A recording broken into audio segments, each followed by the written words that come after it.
Scientists have discovered a never-before-seen pyramid immersed in the sands of Judea. After a little digging, they discovered that it held treasures that had been untouched for over 2 millennia and historical secrets that we can only now access. At the Zohar Fortress site, 2,600 feet above the Dead Sea, archaeologists were searching for manuscripts that would provide new information about the history of the site. The excavation was originally part of a long-standing campaign launched by the authorities. Its goal was to protect the sites from looting and unauthorized excavations. What they didn't expect was to find a pyramid-shaped structure built on top of a hill, made of hand-cut stones, each weighing hundreds of pounds. At first, the experts thought it was just a tomb, but they soon noticed the shape of the original walls and understood that the mound was a construction. They immediately realized that someone had dug into the top of the structure, probably looters who had spotted something valuable there. Luckily, most of the structure was still buried in sand, so the most valuable finds were hidden from sight.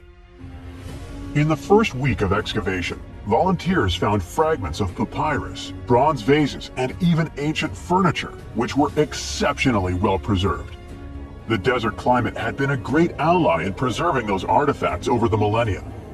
With little humidity in the air, mold cannot form, so organic materials such as wood and fibers are protected from cracking and deformation.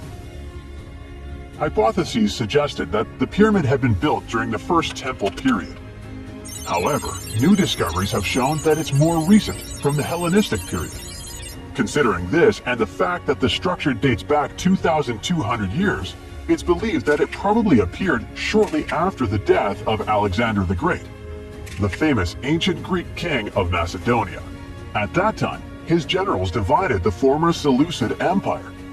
Ptolemy took control of Egypt and the surrounding regions, including the Dead Sea area, while Seleucus took control of the north, which is now part of the Middle East.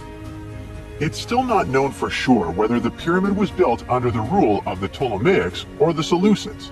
Both Ptolemaic coins and coins from the Seleucid kingdom have been found at the site. Even so, many scholars believe it was built when the region was under Ptolemaic control.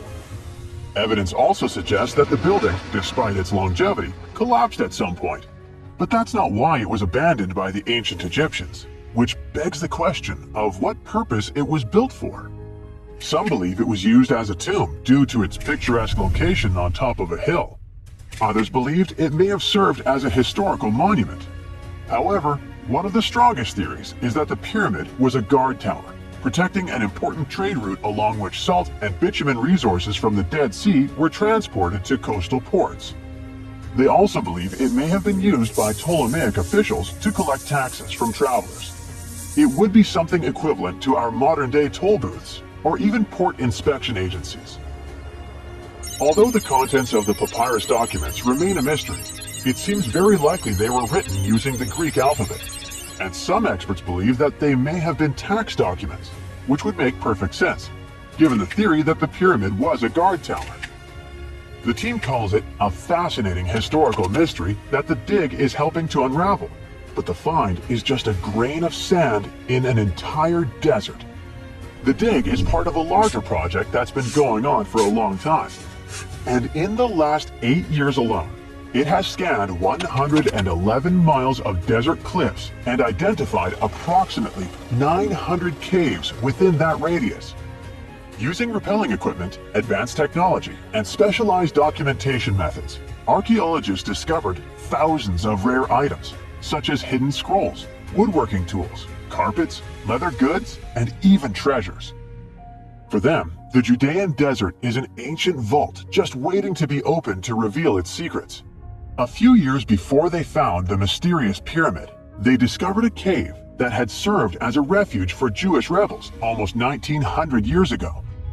The site was about 262 feet from the top of a cliff, and because of its difficult access, it hadn't been explored yet. Inside, they found previously unpublished fragments of the Dead Sea Scrolls that contained religious passages written in Greek. 11 lines of text were reconstructed thanks to the good condition of the papyri. So, scientists were able to identify their etymological content.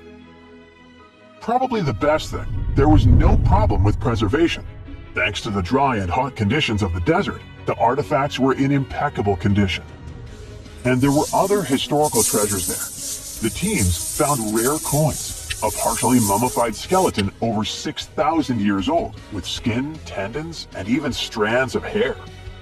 There was also a giant basket made of plant fibers, considered the oldest in the world, more than 10,000 years old.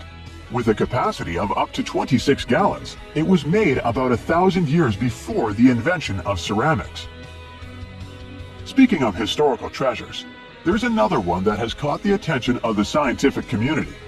A small piece of fabric that is around 3,800 years old. But it's more than just simple fabric. Dyed with the rare scarlet paint mentioned many times in ancient religious texts, this find is the oldest known evidence of fabric painted with a dye made from insects, known as scarlet worms. This is where the intense red hue comes from. It was a highly valued color, like royal blue and purple, because those insects lived in oak trees and could only be harvested for a short period during the year. So, those dyes were reserved for sacred fabrics, such as priests' clothes, marking status and religious importance. And although this discovery had great significance for archaeology, its size was actually tiny, measuring less than 1 inch. The fragment was discovered in 2016 during excavations in the so-called Cave of Skulls, but it's not known exactly how this fabric got there. According to experts, it's evidence that people knew how to dye wool fibers already 3,800 years ago or so. It also provides us with proof that the ancient textile industry already used animals at about the same time people began to create written sources. Fabrics painted using this type of dye were recorded in more recent periods. But what makes this piece really special is the fact that it is much older than any other. Another important discovery was made in 1980, when scientists found a seed that was over 1,000 years old, which turned into a mysterious tree named Sheba. They spent 14 years cultivating this plant, which is now about 10 feet tall, only to discover later that it could belong to an extinct lineage of trees that had grown in the region. The seed dates back to a period between 993 and 1202 CE, and they believe that Sheba may be a biblical tree commonly associated with healing. Although it's not been possible to identify the exact species, since the tree hasn't flowered, we know that it belongs to the genus Commiphora, which is related to famous African plants, such as the myrrh tree. But time has revealed something even more special. Its leaves and resins are rich in compounds that have medicinal, antioxidant, and even skin-soothing properties. This means that the tree may represent a forgotten lineage whose resin had medicinal value and was mentioned in ancient texts. This brings to light how ancient people dealt with botanical